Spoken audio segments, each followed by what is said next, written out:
Hello and happy Thursday. We finished remote learning today. No more remote learning. We're back to full-time school after the first of the year. So we are winning at my house. How are things in your neck of the woods? I know a lot of my northeastern friends are dealing with snow. Baby's first snow pictures are being posted, and I love that. Yes, our snow's kind of melted. So that's all right. Hopefully we'll get some more. Loving the white Christmas vibes. So today I want to talk a bit about communication because if you've been following me for very long, you know that communication is one of my number one topics that I like to dig into. I've been a communications consultant and strategic planner for a long time, and there is an aspect of communication that everybody needs to check in with today. And that's the aspect of, are you ready for it? Visual communication. Yes, hey Jacob, good to see you. I want to talk about visual communication today. And as I was walking downstairs to get ready to jump onto this live today, this book was sitting right on the corner of my library. And I was like, well, how appropriate is that? Because it's all about visual meetings. And on a coaching call that I had this morning, we talked a bit about how we can create these end of year visuals that really help us to see where we were winning and the opportunities that we should focus in on for 2021. And so I wanted to ask you, what kind of visuals are you using in your communication? Like, obviously you're watching this on Instagram probably, right? And that's what Instagram is about, right? Pictures, videos, stories, things that we can see with our eyeballs, right? We know that some people, we just learn more through what we see versus what we hear or what we do, right? And so the power of visuals is something that I want you to get closer to today. And there are a couple of arenas that I want you to apply visual communication to. All right, the first area, especially as we move into the end of the year, when we are evaluating performance and such and setting those targets, I want you to get visual around your money. Hey, Miss Spalding, good to see you on here. I want you to think about the types of money markers you need to visually see, right? Is your money green? Is it yellow? Is it red? Where do you see that, right? Colors are really powerful. That's why dashboards have generally, some kind of a color coding, right? I recently took my money and put it into a pie chart. And hey Lee, good to see you. And I, for the first time, instead of just looking at Excel and seeing columns or in my QuickBooks and seeing income categories, I took those categories and I created a really simple pie chart, right? That showed me, well, X% of your money is coming in through private coaching. And this other chunk, that's what consulting money looks like. And then that little tiny little slice, that's your merch. And then this other little slice over here, that's your speaking engagements. Ooh, did you hear that? Alexa just told me that a package is coming or something that has arrived. Let's ask her. Alexa, what's my notification? No new notifications. Oh, do you know why she just said that? Because my kids are upstairs and they beat me to it. They love asking Alexa about all the things. So yeah, I want you to think about the visual aspects of your money, right? Would there be value in you seeing, here's where my income is? Are my income numbers bigger than my expenses, right? What would that show you? What kind of visual could you create with those categories? Your investments. Again, if you've got multiple ways that you earn money, where's it big? Where's it smaller? Because when you're looking at that picture, it gives you just a different view. Right? Like I said, I was looking at all my numbers in Excel and in QuickBooks, but until I took it and looked in the pie chart view, I couldn't see that, oh my gosh, this mix that I've got going on is exactly the way that I want it, where there's kind of an equal mix between private coaching and then the consulting projects that I get to work on. Because I like doing both of those types of things. They actually fuel the other. And so I loved that. I saw that the speaking category was a significant chunk. It wasn't as much as the other two, but it was a big, it looked like a pretty nice slice of pie, if you will. So I was like, yeah, that's a trend that I like. And I can now take that and use it to help me be curious, right? I can look at that pie chart and say, how do I want this to look different in 2021? Do I want it to look different, right? And then we can ask ourselves those 3 great questions, especially as we're, setting new targets, is what do I need to start doing, right? Is there an income piece that I want to see on this chart next year, right? So the start. What's the stop?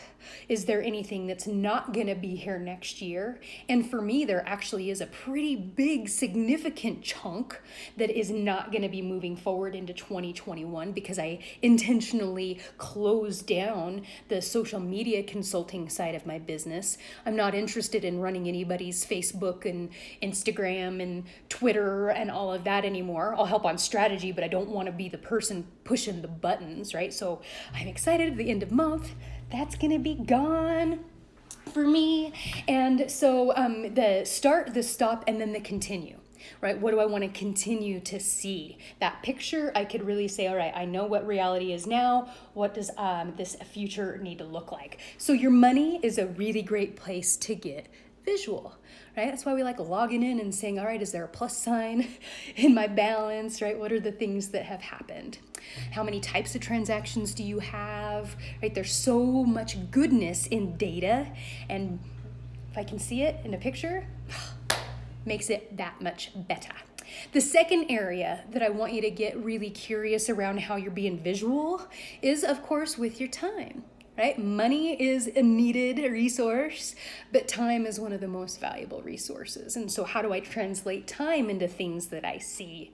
Right? That's why I love time blocking and seeing Outlook scream at me that says, Sarah, at 3:00, you've got a reminder that says you need to do something. You've got a meeting, right? You need to go live. You need to go to the post office or whatever. And so I love to look at my week and see what is available. Do I have any capacity to add things?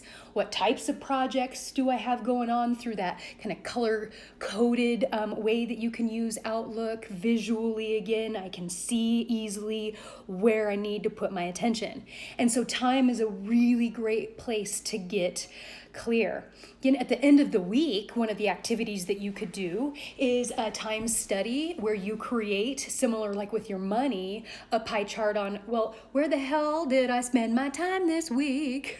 Right? Go and track those numbers, see where you've got those categories, and look at it and see what the chart might tell you, right? Maybe you did all the math and you had 50% of your time that was on solving other people's problems, right? And then 20% was coaching, and then 10% was family time. Like, I would love for you to know what are those numbers and then see them and say, how's this? Is this what I want? Again, is there something missing? Something I need to add? Something that needs to go away because it felt crazy this week, right? So let that kind of, I love pie charts. They're like so powerful for me. Color coding, boom, do it. Blocking, yes. So money, time, those are cool things. The next visual that I would love for you to bring into your peripheral is the visuals around your targets. Right, your goals, your priorities, those things that you want to get done, right? And you know that I love the 2 things mantra, right? Where every day, every week, every month, I'll say, okay, I know there's a shit ton of stuff that needs to get done, but what are the 2 things that really matter most right now, right? And I like to take those and pull up a sticky note and put it where I'm going to see it next to my desk, right? Or put it on the wall next to where I'm working, right? So I visually don't forget, oh yeah, that was my target today. Those two things mattered. And so your visuals don't have to be complex. You don't need to have skills to create some graphic, pie chart. It can be as simple as that sticky note with a key word, right? Remember something that's really important when you are considering visuals. Two things. People think in pictures and we think in keywords, right? So what are the pictures that are meaningful and those abbreviated words that we love, right? I want you to think for a second about emojis, right? Emojis are visual communication, right? There's no language, no words associated with them. They're all about that conjuring up of what does that picture tell me, right? They're faster than writing out the words. They're fun. They have a good energy. And so think about the power of emoji and how that has taken over our communication, right? And realize, man, how do I use this knowledge that I know in these other areas that matter a lot, right? How do I take the power of emoji and put it into my dashboard for my priorities, right? I might have a list of goals or those things that I want to accomplish for 2021. Do you put an emoji next to each one? And that indicates some kind of a, feedback mechanism to you, some kind of communication, right? Because those pictures might be better than some word that says off track or this is going well or whatever. Right? One of the things that horses teach us is that language often doesn't matter as much as how are we showing up, right? What are those things we see? How does it feel? Right, so I want you to think about those targets, right? How do you get visual with your targets?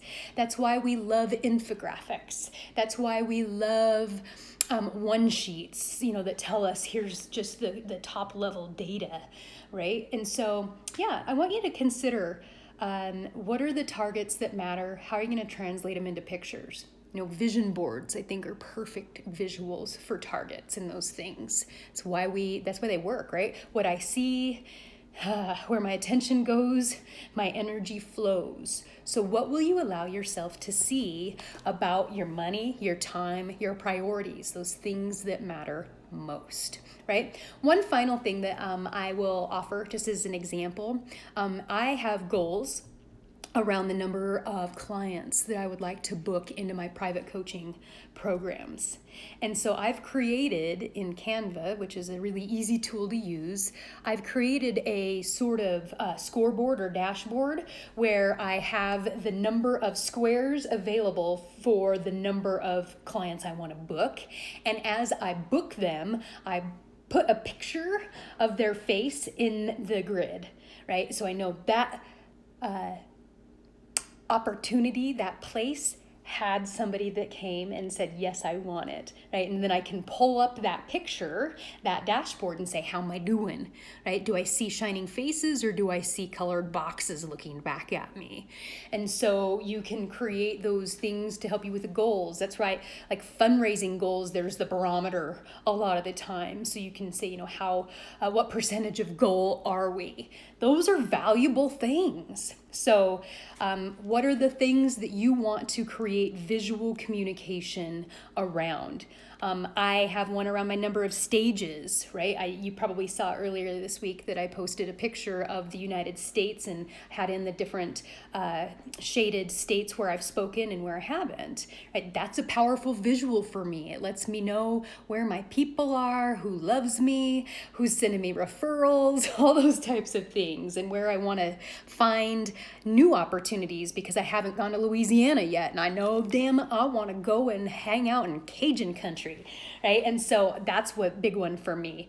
I wanted to look at the total number of people that I've impacted, and so that I've taken that number and it's got a visual that goes with it, like an image, right? People and the number, and that is something that I can post and look at and say, yeah, that's motivating. Over 103 stages, yeah! I can get excited about that. I also look at what percentage of my business is referral based, right? And so in my dashboard, I've got a referral number. That matters to me. I want to continue to put attention there, so I got to see it, baby. So visual communication can look a lot of different ways. Your goal today is just to say, what do I need to see? right? What we see influences what we do influences the results that we get. Your environment is playing into all of that. So get creative, get visual in your meetings, in your reporting, in your communication with yourself, your family members. That's why calendars posted up in the family center works, right? We need to see the things. How are we going to be spending our time? So pick up some great books if you need to. Reach out to me. We're going to talk a lot about communication in my Q1 Mastermind that starts in January. And so if you're looking for some support, come and join us. It's going to be a party.